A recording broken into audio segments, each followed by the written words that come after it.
Good morning and welcome to Morning Movie News, which after today is going on a 2-week hiatus. I know, I feel so bad, especially since it was just on a hiatus for VidCon, but I have a good excuse. I'm going on a family vacation to celebrate my mom's birthday.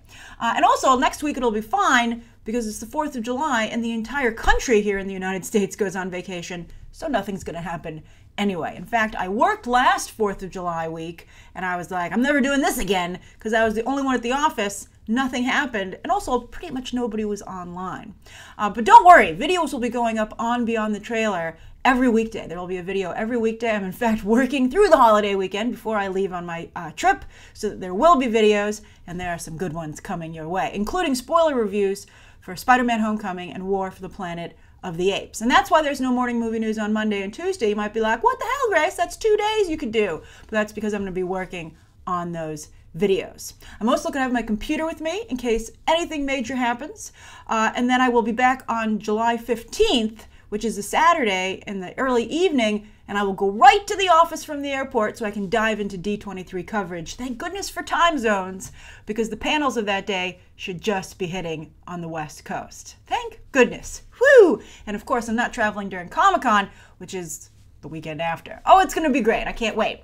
But then also, to make up for this 2-week morning movie news hiatus, again, I apologize, something very cool is happening here on Beyond the Trailer mid-July. And it's something cool for you, specifically. I'm so excited that this came through, that we're able to do it, and I think you're really going to be very happy with it. I'm very happy that it's something that I can do for you guys. All right, so secrets, surprises, get excited. All right, so anyway, let's get to today's 3 stories and viewer question. I didn't take that up as one of the spots because I was like, 2-week hiatus, full episode. All right, so last night, this was a last-minute addition to the lineup. Last night, I like to look at Twitter moments. I think they're great for the most part. The sponsored ones are clickbaity, and I think that's not cool. But it's interesting to watch Twitter evolve as they try to become profitable.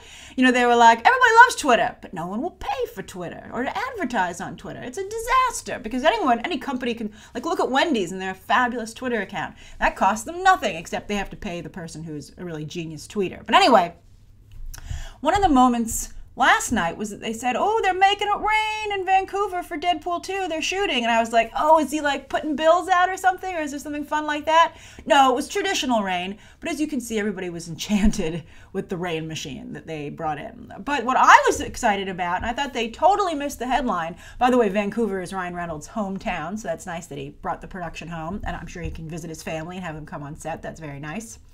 But they had a lead photo for the moment on Twitter, and it had Julian Dennison in it. And he's from Hunt for the Wilder People. And I was like, wow, way to bury the lead, Twitter. That's your big story, that he's gotten this really high-profile gig after really only doing Hunt for the Wilder People. And he hasn't made a lot of movies. He's a fabulous, I believe, New Zealander, fabulous comedian. He's a Taika Waititi discovery, who, of course, went on to do Thor Ragnarok. So I'm so pleased that he's gotten noticed as well. I highly recommend Hunt for the Wilder People, but don't watch the trailer. A lot of the good jokes are in the trailer. And also there is a scene with, I believe, a minister, and that minister is the Taika Waititi cameo. Very funny. But Sam Neill is in that movie as well, Hunt for the Wilder People, and it is definitely worth your time, especially since we're like in the summer. Not a lot of TV on right now. So if you're looking for something to watch, I highly recommend that you check this out. As well as Pawn Sacrifice, Okja on Netflix, Pawn Sacrifice, the Tobey Maguire movie that I've been talking about a lot lately. And I would also recommend Genius from National Geographic, believe it or not, produced by Ron Howard and Brian Grazer, and starring Jeffrey Rush and Johnny Flynn, another incredibly talented actor. So good as young Einstein. I'm finishing it tonight. It's been so good. All right, so anyway, I'm just so happy in any time to see talent recognized. I tweeted that I hope Johnny Flynn gets picked up by the MCU or the DCEU. And I'm so happy that Fox's cinematic universe has picked up Julian Dennison. I think he's a really talented individual.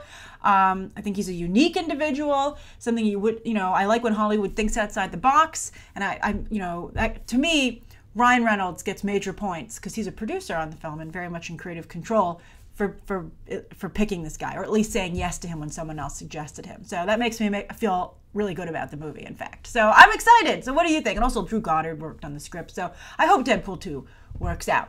So I'm curious to what you think of. Did you see Hunt for the Wilder People? So does that make you as excited about Julian Dennison's casting as myself? And I guess, what do you think of the Rain Machine? All right, so the second story of the day. This story also took an interesting turn this morning that I hadn't expected. A lot of last-minute developments on Morning Movie News today.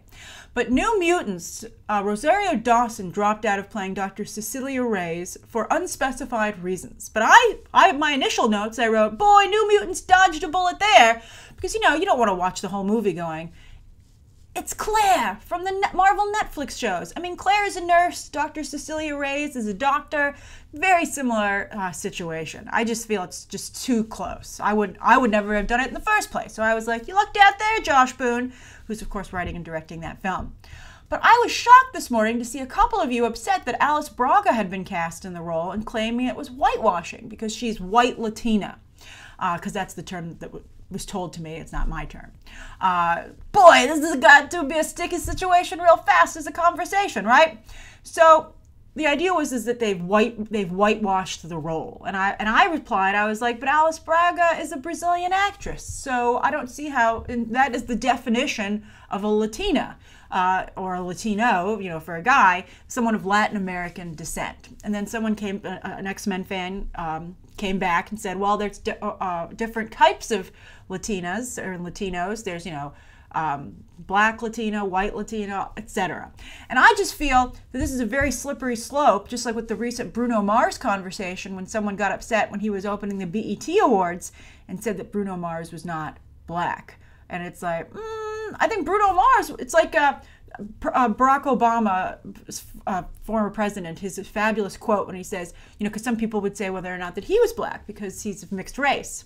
And he said, if I ever wonder if I'm black, I just go and try and hail a taxi in New York City because, I don't know if this is still the case, but obviously just recently, because Barack Obama made this quote, but, taxi cabs were apparently reluctant to pick up black customers.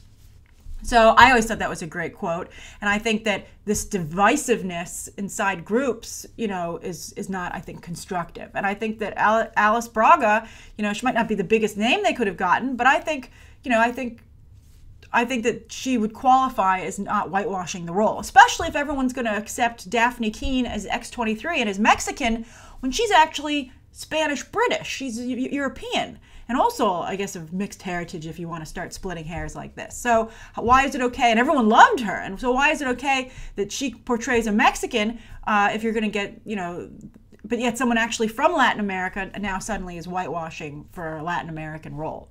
I mean, I can understand that it's frustrating, but that's going to slow progress down in Hollywood if they have to be that careful about who they cast. I personally would have taken someone from Orange is the New Black. They had an actress from that in Logan as the nurse. She did a great job. And also in Spider-Man Homecoming, one of the teachers is played by an actress from Orange is the New Black. But, Alice Braga is a very respected Brazilian actress. She's never quite made it in Hollywood. But her biggest roles were in I Am Legend opposite Will Smith. And also she's the star of USA's Queen of the South, where she plays a Latina crime lord. And, nobody's complained about that. So I think it's very interesting. We'll see. I would hate to see this get pegged with whitewashing because I don't think that's the case. But, obviously it's difficult for me to speak to it as a white person. So I'd be curious for everybody to share their thoughts on this down below. Both Rosario Dawson versus Alice Braga for the role of Dr. Cecilia Reyes, and then also for the whitewashing question. Is Alice Braga Latina enough for the role? Somebody argued and said, oh, well, because Cecilia Reyes had dreadlocks, although I think it's been established that anyone can have dreadlocks, although that's also been an argument. But that she was a darker skinned character, and that person said, well, what about Storm? You'd never do that to Storm. And I was like, well, Halle Berry is of mixed race, and she's lighter than they've ever portrayed Storm in the comics, and so it's a very difficult situation. But I think you have Black Panther coming in there. And that's going to, I think, be very productive. And then also Spider-Man Homecoming is chock full of diversity, particularly for a certain role. All right, I don't want to give anything away. All right, so everybody knows this. But anyway, I'd be curious to hear your thoughts on this down below. Now, the third story of the day is somebody yesterday also said to me, oh, did you hear about Patty Jenkins and the Wonder Woman sequel? And apparently Patty Jenkins is going around talking about how she's working on it already.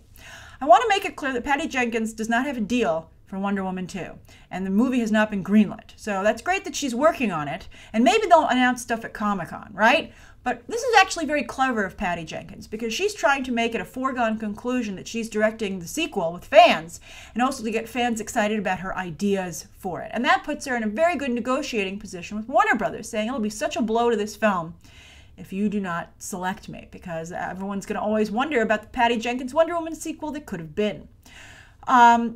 Also, she and Jeff Johns said, agreed and said, confirmed and said, we are working on it. We have a cool idea, quote unquote. And I think they've earned our trust. But I did hear a couple of times now that it's going to be another period piece, which I am strongly against. Again, they've earned my trust, so I would have to see it before I was like, yep, that was a horrible idea. But I think that if you do any other point in time, we're going to have to deal with feminism again, because feminism is still evolving. You know, it's still not really fixed, quite frankly, considering the era that we're currently in. And then also, how would you have Steve Trevor come back, because he's not in Batman v Superman and not even referenced? I mean, so I would really have very serious problems, I suspect, with it being another period piece. I think we've already done that. It was fun. Let's catch up to the rest of the DCEU. I don't want all Wonder Woman movies to take place in the past. I think that's very counterproductive for reasons I outlined in my ideas for the sequel. One of which I want to underline here because I think it's so important. She clearly doesn't have a handle on her powers, even in BVS. So I don't want to see another movie with Wonder Woman significantly depowered. I want her to hit the ground running. And let's god it up already. Okay, so those are the three stories of the day. Good negotiating tactics, Patty Jenkins. Good job to represent, as we just recently talked about some women not being very good at negotiating. All right, so the Andrew Corbo has the viewer question of the day. This is a very controversial morning movie news today. All right, so anyway, so Andrew Corbo says, question, Dear Grace, what is the relationship between the director and the scriptwriter of a movie? How much creative control does the director have over the script? Thank you so much. I love all your videos. Keep up the good work. Oh, thank you, Andrew. I love your question, largely because it's going to scare the bejesus out of everybody. I was like, oh, this is great. I love it. All right. With a film, once the script is completed and they decide to move into production, if the screenwriter is completely at the mercy of the director and the producer. They have no power. They're lucky if they're even still involved in the process at all. Sometimes a director-producer will have a screenwriter on set or screenwriters on set to help with changes. But sometimes they're like, thank you so much, bye. So I think that's something important to realize if you want to be a writer about what's part of the business you go into. Because there are a couple of verticals you have now. You can go into movies, you can go into television, you can go into digital. A lot of people work in all different areas of film, but you should really be realistic with your expectations with each area that you enter. And apparently, according to the Writers Guild, with digital, you're going to get underpaid. All right, so anyway, it's tough to be a writer. It's tough in everything. It's really tough. Something that I wrote down in my notes here, because this is the perfect time to say it, even though I wanted to end on it, is that the real world is scary. So enjoy the relative structure and fairness of school while you can. The real world is very tough. Someone reminded me of that quote I always like from J. Michael Straczynski, where it's like you sign the best contract that you can at the time. You can't get the ideal contract. I mean, it's hard, and sometimes you're like, it was the best I could do at the time. And I think that's true of a lot of things. So I just think I think you would do yourself a great disservice to assume that every encounter you have in life is going to be fair. And, it's all about who has the power, and that's where negotiating comes from. So that's why the Han Solo situation with the directors was so interesting. And I hope you checked out that video if you want to understand what it's like to work in Hollywood. But this is, the other thing is, this is the problem with filmmaking, though, I think, versus television. The writers are so low on the totem pole. I think that movies would greatly benefit from having more respect for their writers. Also, I think that they feel it's a one-off. Like maybe 2 or 3 years from now we'll make another movie, but we don't need people to come back next week or to keep binge-watching a show. And so that's one of the problems that I think that, and also I think there are a lot of egos in play, with, like star power in movies because it's higher stakes. They make more money. And so they're a sprint, not a marathon, and so that just changes the game. I'd also like to add that production is a lot like camp, so there's a lot more shenanigans on a movie set because you're only gone for 3 months, and then often you never see some of those people again. But with a TV show, it's like an expedition where everybody has to work together, and you're probably going to be together if everything works out for years. So it's very different. Whereas with a movie, you're like, just 3 months and this is over. And then, and so that's all I have to do is get through this for 3 months in terms of fighting and stuff like that. Like Johnny Depp on Pirates of the Caribbean 5. He couldn't pull that off for a show, and they couldn't get away with it for a show, but for 3 months, they're like, let's just try and work with it. But they'd have to really, they'd have to let him go if this was a television show, because they're like, this is a marathon, not a sprint. So you really keep in mind the way these things are made, the politics, just the setting and the demands and the structure. It's all, it's really fascinating. And so that was a great entry point to that conversation, Andrew. So I know I probably scared you, but it's just a truth. And the idea is, if you're a screenwriter, you want to get successful enough so that eventually everyone's like, your script is sacred. They're like, don't mess up this person's words because they're a big selling point for our movie, And then also you want to get to the point where you can direct. Writing is a stepping stone to directing. And then you direct your own scripts, and then you protect your script very carefully because it's yours. So that's really the way it goes. I think it's very rare that you find someone who just wants to be a screenwriter forever. Even Aaron Sorkin is moving into directing. All right, so that's today's morning movie news. Thank you, everybody, for tuning in. Please write down below, I think, of today's top 3 stories and Andrew's viewer question. And then as for the next 2 weeks, again, I apologize, but if you have any questions, feel free to reach out to me on Twitter. I will be active on there. I will answer it. And also, that surprise is coming for you mid-July. All right, thank you so much for tuning in, and you can check out some more videos right now.